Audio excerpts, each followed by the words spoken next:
Kembali lagi untuk program Siul edisi hari ini kawan, dan tadi kita sudah bahas persepak bolaan di Eropa sana. Kita kembali ke tanah air Bung Dirham, di mana pada kali ini timnas Indonesia di bawah asuhan Sintayong akan berlaga di gelaran AFF Cup 2020 ya. Nah, kita Indonesia satu tim dengan Kamboja, Laos, Malaysia, dan di situ juga ada juara bertahan Vietnam. Nah, kira-kira Bung Dirham, di laga Piala AFF 2020 ini peluang seperti apa sih yang akan didapatkan nanti dari tim asuhan Sintayong ini, Bung? Ya, memang ini harapan masyarakat ini besar sekali, walaupun kelasnya AFF ya, Ya, karena kita selalu hanya di paling final ya. mentok gitu ya? Ya final atau semifinal, bahkan tidak masuk final pernah juga. Aha. Masuk semifinal aja nggak masuk gitu, di penyisihan kalah gitu.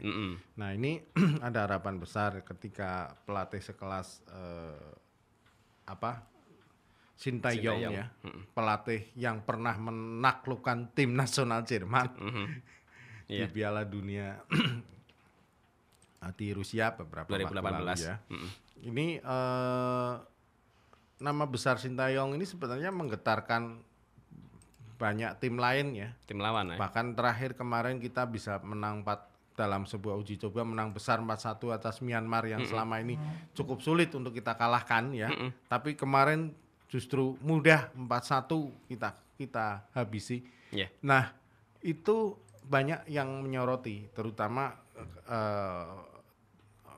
permainannya sudah dinilai jauh berbeda ya. Kemudian jadi kalau dilihat dari skema formasi pemain itu kan, misalnya antara tim 23 U23 kita misalnya dengan tim nasional yang sekarang itu tidak jauh berbeda kan. Iya. Ya, banyak misalnya pemain, ada Witan, ada backnya Pratama Arhan, Iya. kemudian Abi Sarian, terus back kanan Asnawi, Asnawi, Asnawi yang Mangkualam. sebelumnya adalah juga mereka dari tim SEA Games, terus dari tim junior ya. Memang ada banyak harapan dengan banyak pemain muda. Yang paling yang senior kan bisa dihitung, misalnya Victor Ebonebu, terus Fahrudin Arianto. Yang lain kan masih di bawah 30 semua, masih 27, 25 yang saat usia-usia emas. Nah, ini kita berharap timnas kali ini bisa berprestasi lah. Dan kita sudah sebenarnya kalau dilihat, bila dibandingkan dengan Vietnam itu kita sudah ketinggalan. Vietnam sudah di tingkat junior aja sudah kelasnya seperti Arab Saudi.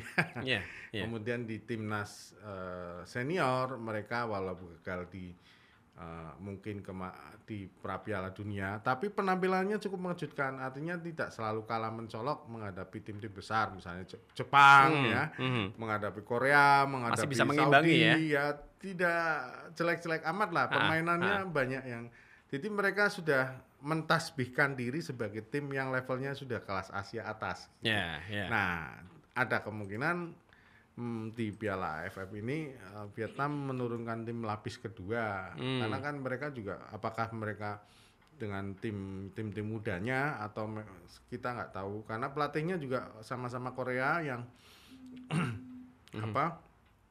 juga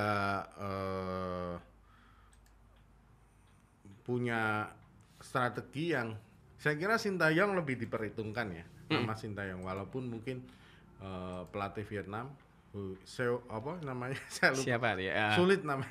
Nama itu Korea itu ya. Juga di level Asia mereka sudah menjadi raja lah kalau kita lihat ya. Asia Tenggara. Ya, Asia Tenggara. Thailand pun mungkin sudah ketinggalan dibanding Vietnam misalnya. Yeah. Nah, ini kebetulan satu grup ya, ada Malaysia, ada Vietnam. Nah, di pertandingan pertama kita menghadapi dua negara yang levelnya masih harusnya gampang bisa kita atasi lah. Kamboja, Laos itu selalu menjadi lumbung gol kita. Nah, kita berharap tim nasional ini lebih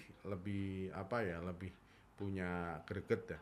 Karena memang kalau kita hadapkan ya seperti ketika terakhir pra Piala Dunia di Uni Emirat lalu itu kan, ketika kita harus bisa mengimbangi Thailand 2-2, itu sebuah menurut saya sebuah Prestasi ya. prestasi juga walaupun kalah dengan Emirat Arab. Tapi kemarin di pusat pelatihan secara serius di Turki selama 20 hari itu sedikit paling tidak ada angin baru lah. Walaupun sebenarnya terlalu dini untuk menargetkan juara karena baru kemarin Sintayong terus terkendala Covid dan pusat TC itu juga mengalami kendala-kendala lain ya. Apalagi ini kan di AFF ini kan sudah disoroti ini banyak pihak nih. Vietnam dan Indonesia sudah kemarin ya kalau nggak salah mengajukan keberatan terhadap cara tuan rumah dalam menyajikan makanan.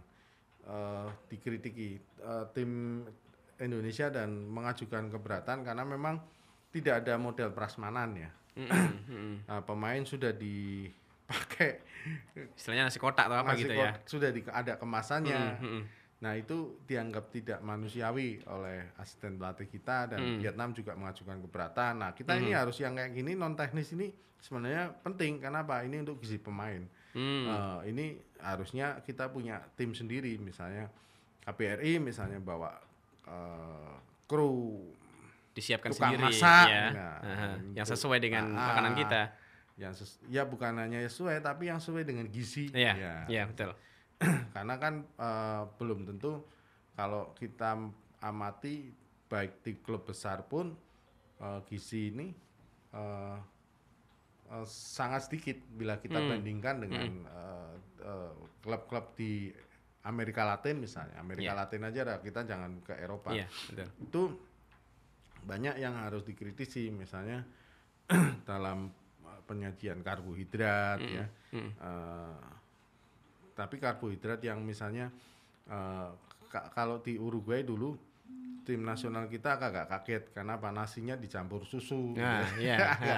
Agak aneh juga. Agak aneh, tapi sebenarnya itu untuk perbaikan gizi. Nah, yang seperti itu seringkali luput terabaikan dari, ya. Padahal itu penting ya. Karena saya sendiri ketika menghadapi dulu ikut menangani sebuah klub lokal itu pun hal-hal itu kadang kita terabaikan ya. Misalnya sebelum main ya mestinya makanan segala macam itu sudah diatur gitu. Jadi pemain itu asupan gizinya benar gitu. Nah, itu yang saya kira sebagian besar masih banyak. Ya mungkin sudah ada yang menerapkan di Indonesia tetapi masih bisa dihitung lah dengan kurang ya, masih kurang ya. Kalau di grup ini nanti di AFF di grup B kita kelihatannya lebih masih punya peluang ya. Walaupun ada Malaysia dan Myanmar. Vietnam karena Vietnam dengan tim utama, Malaysia pun saya belum tahu kekuatannya seperti apa. Kalau misalnya kemarin seperti itu ya ramai lah dengan kita. Kemudian di grup A misalnya Thailand, Myanmar, Singapura. Ya itu yang Myanmar mungkin nggak masuk hitungan ya, Singapura dan Thailand. Lah. Nah itu kalau kita misalnya jadi runner up grup, kita akan menghadapi Thailand pasti. Juara grup. Kita harus menang. Nah di semifinal. Nah paling nggak ketemu sama Singapura ya Bung Diram ya. Nah, kalau Singapura kita masih sedikit unggul. Gampang lah ya. Masih sedikit unggul. Nah, saya katakan untuk tahun-tahun ini kalau mungkin 8 tahun yang lalu kita memang agak sulit menghadapi Singapura atau 10 tahun yang lalu. Tapi sekarang kita sudah punya tim junior yang bagus lah. Secara database-nya juga bagus. Apalagi ini tim U18 kemarin saya lihat uji coba di Turki juga kelihatannya cukup bagus ya, mudah-mudahan seperti eranya lebih dari eranya Indra Safri ya. SEA Games ya. Baik. Yang terakhir Bung Dirham mungkin ada yang ingin ditambahkan lagi sebelum kita akhiri untuk perbincangan sore hari ini. Ya memang kita bisa menyoroti ya kaitannya dengan Covid. Di Jerman penonton sudah mulai akhir nanti sudah diperbolehkan tidak diperbolehkan lagi nonton karena lagi. Mengkhawatirkan nanti melonjaknya Covid di akhir tahun. Nah Indonesia nggak tahu seperti apa, ada kemungkinan juga seperti karena masih ada larangan untuk menonton juga. Nah kalau itu memang harus mutar otak bagaimana klub ini tetap bisa beroperasi ya. Ya. Apakah ada penghematan di Eropa pun terjadi penghematan yang pemain harus dipotong gajinya karena pemasukan dari klub juga berkurang. Nah ini kita tetap waspada untuk menghadapi katanya ada informasi jenis varian baru ya. Omikron. Ya Omikron itu. Nah ya kita selalu jaga diri, tetap prokes ya. Tetap sebenarnya kekuatan dari kita adalah imun. Imun itu bisa didapat dari makanan asupan yang benar, misalnya buah-buahan ya. Karena memang belum ada obatnya secara spesifik ya. Yang kedua kita ya tidak terlalu was-was lah, tetap beraktivitas tapi tetap kita prokesnya ketat ya. Orang terlalu banyak kerumunan tapi pilih gitu. Baik. Ya, itu yang paling penting dan semoga timnas kita bisa menjadi yang terbaik di Asia. Baik, terima kasih sekali lagi Bung Dirham untuk kehadirannya sore hari ini. Kita akan berjumpa lagi di lain kesempatan. Saya Ozi pamit undur, selamat sore, salam olahraga.